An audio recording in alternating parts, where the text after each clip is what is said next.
Hey guys, it's Justine here from I Should Read That, and today I am bringing you my September wrap-up.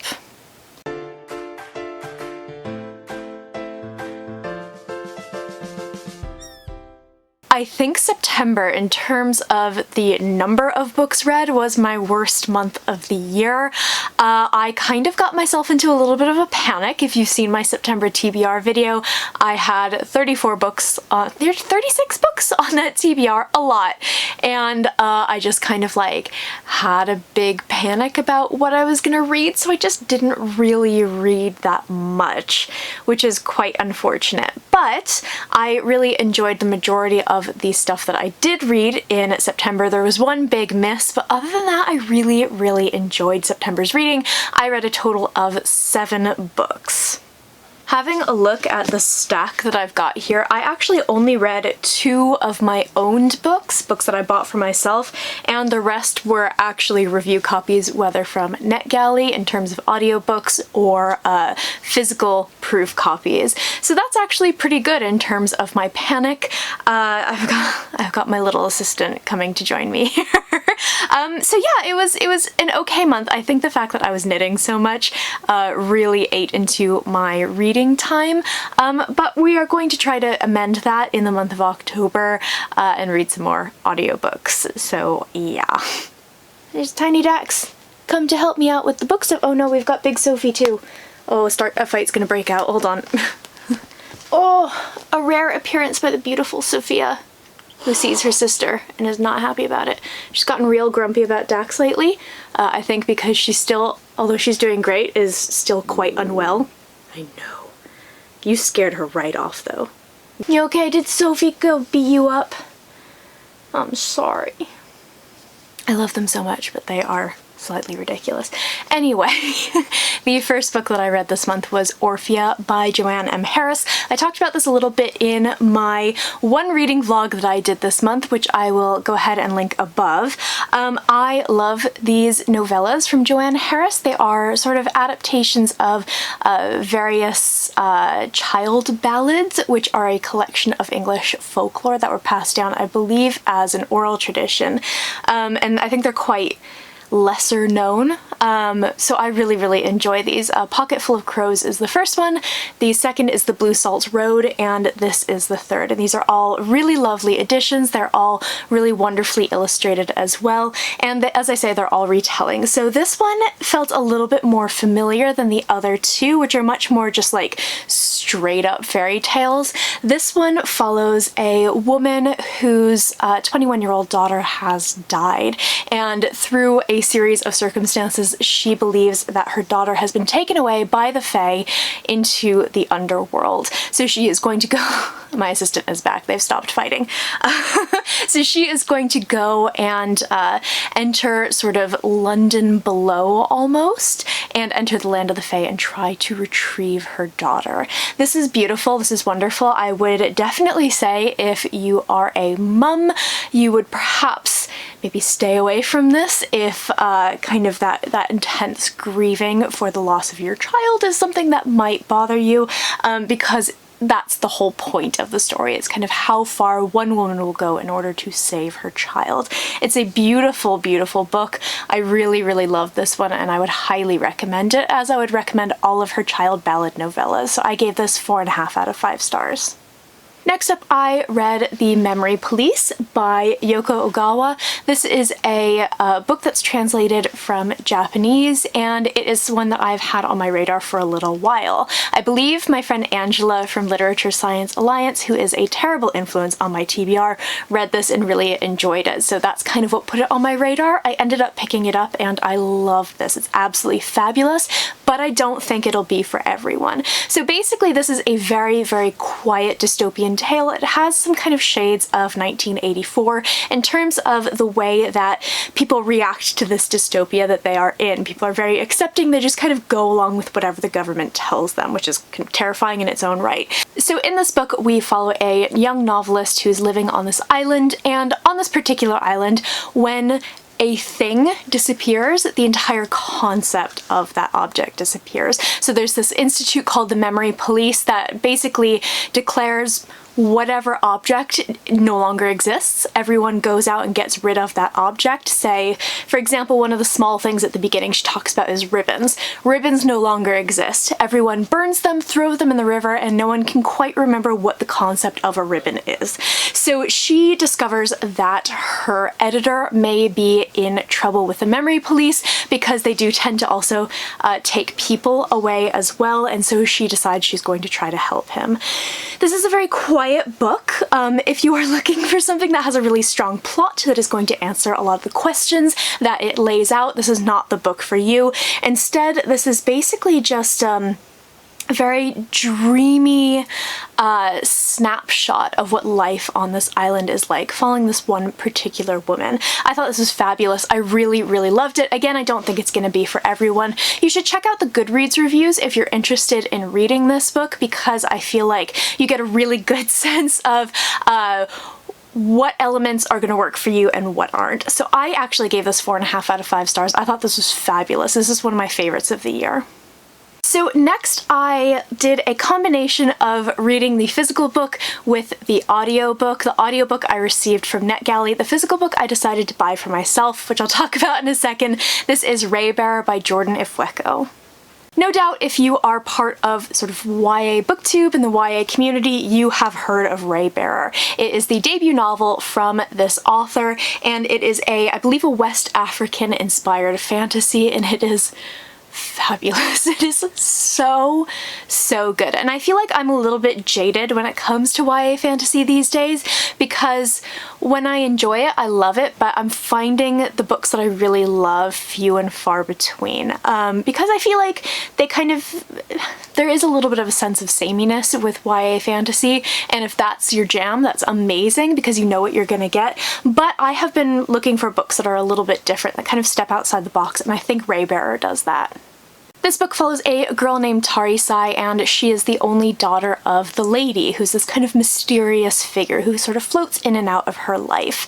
So she's always desperate for her mother's sort of attention, for her mother to just kind of be around, because she's never there when she's growing up.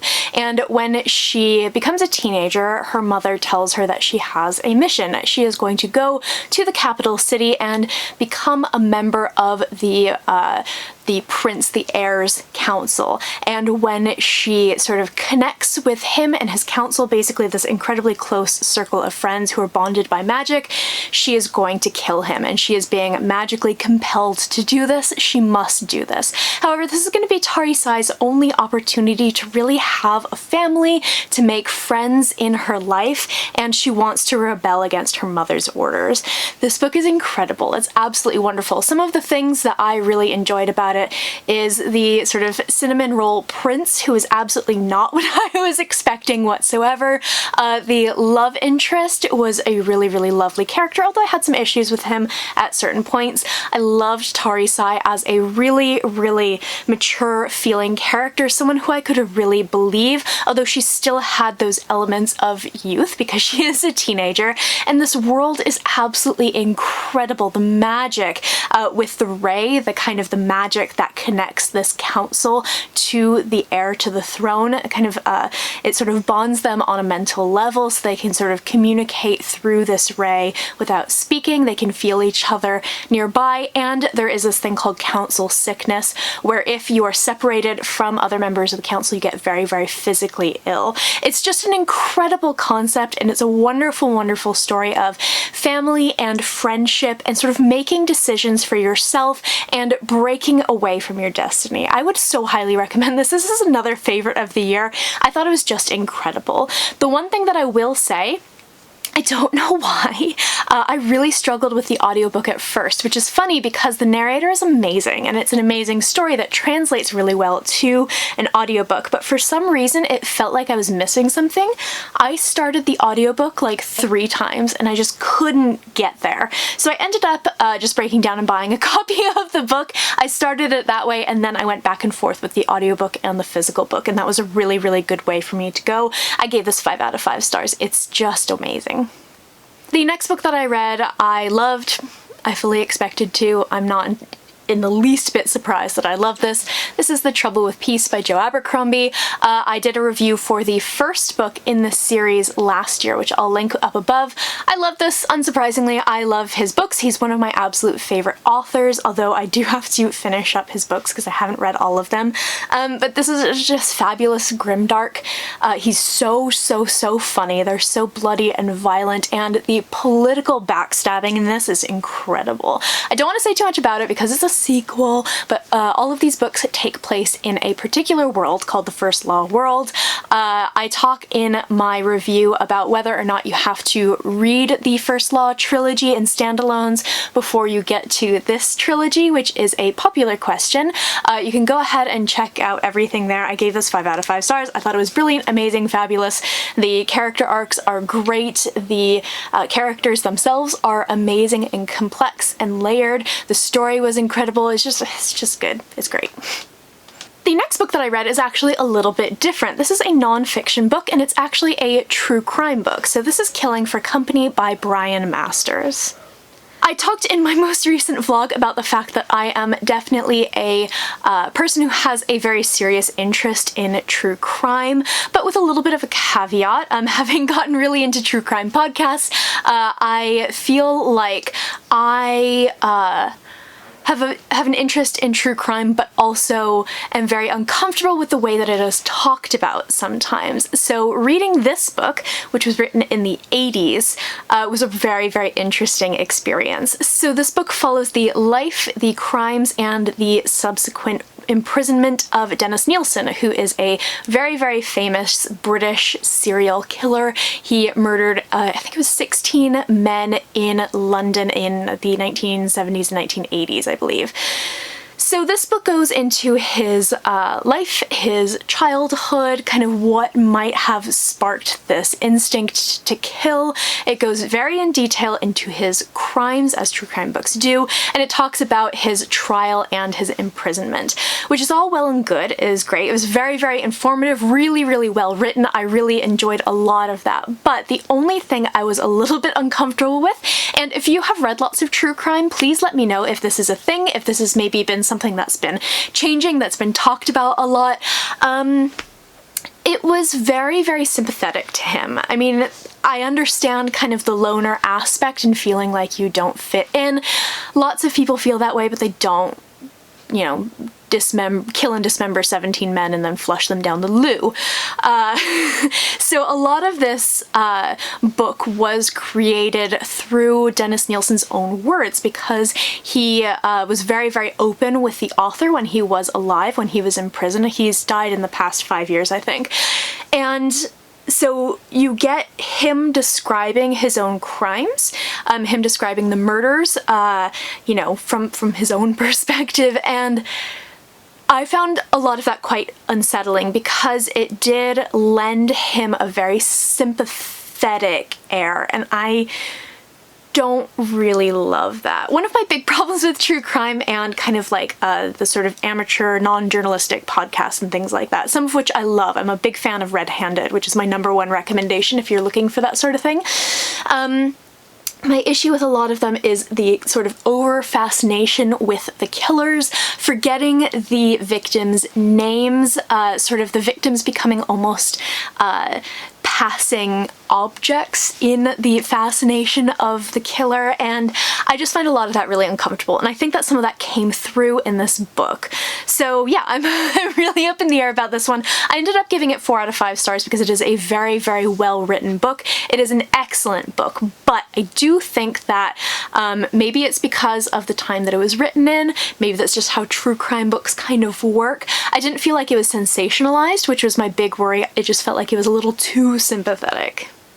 Next, I read The Devil and the Dark Water by Stuart Turton, one of my most anticipated books of the year. I actually did a full review of this book, which I will go ahead and link up above, and you can go ahead and watch that. He is, of course, the author of The 7 Deaths of Evelyn Hardcastle, or The 7.5 Deaths of Evelyn Hardcastle if you're in the US, which was a phenomenon when it came out, and it was his debut novel. So I was very curious to see what his follow-up novel would be like, because Evelyn Hardcastle is so incredibly unique and bizarre, and how do you replicate something like that? How do you kind of replicate the same insane creativity? So I talked about this book in that video. You can go ahead and check it out, but I gave this 4 out of 5 stars. I thought it was really good. So the last book of the month was actually my 100th of the year, and this is funny because I feel like I've been reading so much in quarantine that it's not a surprise that I've read 100 books this year, but usually I average about, I don't know, like 102 books in a year. So I'm very interested to see how many I'm going to manage to read through the rest of the year. So this could be a very, very big reading year for me. Unfortunately, my 100th book wasn't very good. Just gonna go ahead and say it now. So this is The Quickening by Rhiannon Ward. This is really unfortunate because I feel like all the ingredients were there, but for some reason they just didn't come together in a way that I found satisfying or good. So you have everything in this book that I love. It's a historical fiction novel. It's very gothic-y. We have a crumbling, once opulent house. We have a young woman who is pregnant, who has to visit this house. We've got ghost children. We've got, you know, creepy families. We've got secrets. We've got seances. We've got Arthur Conan Doyle. Like, I should have loved this, but unfortunately I did not. So The Quickening follows a young woman named Louise who has lost her husband in the war and her 2 young babies not long after that. So she, at the start of this book, has a new life. She has a husband who she does not love nearly as much as her first husband who passed away, but he's a very kind of steadfast, dependable kind of guy, and she is pregnant with their first child. So she is a photographer for an auction house, and she is specifically requested by this family out in the countryside to come and photograph their collections of things that they're going to be selling off before they leave England and move to India. So she goes to this house and people are, you know, going, ooh, that house, so creepy, there's devil worshipping, all this stuff going on there. And she kind of brushes it off. So she gets there and she realizes that it is the site of a famous seance in the 1930s that was attended by Arthur Conan Doyle, who in real life was actually very, very interested in spiritualism, and the members of the family and a journalist.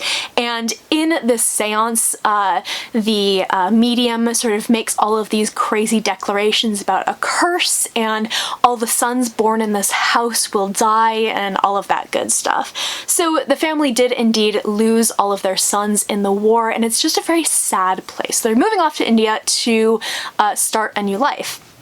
So she's going around, she's doing all of her photographing, and the story about a ghost child and this mysterious family secret come to light. So for whatever reason, this book just didn't click, because that sounds amazing. That sounds like something I would love.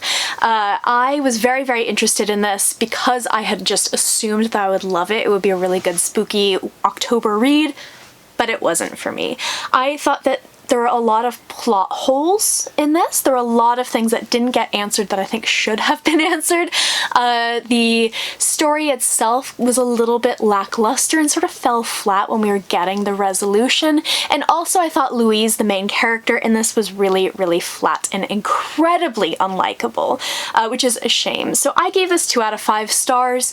It picked up toward the end, which is why I didn't rate it a little bit lower, but ultimately it just didn't come to a satisfying ending. I just didn't get it. I feel like this could have used a little bit more work, and a little bit more life could have been injected into it. So that is it for my September wrap-up. I didn't read a huge number of books, but I did hit my 100th book, which is very exciting, and I read some of my favorites of the year so far. So all in all, it actually was a pretty good month. In the comments below, I would love to know if you have read any of these books, if they're in your TBR, if you're interested in any of them now, or what you read in the month of September that you want to shout out. I post bookish content to this channel fairly frequently, so go ahead and hit subscribe, check back soon, and I will see you next time.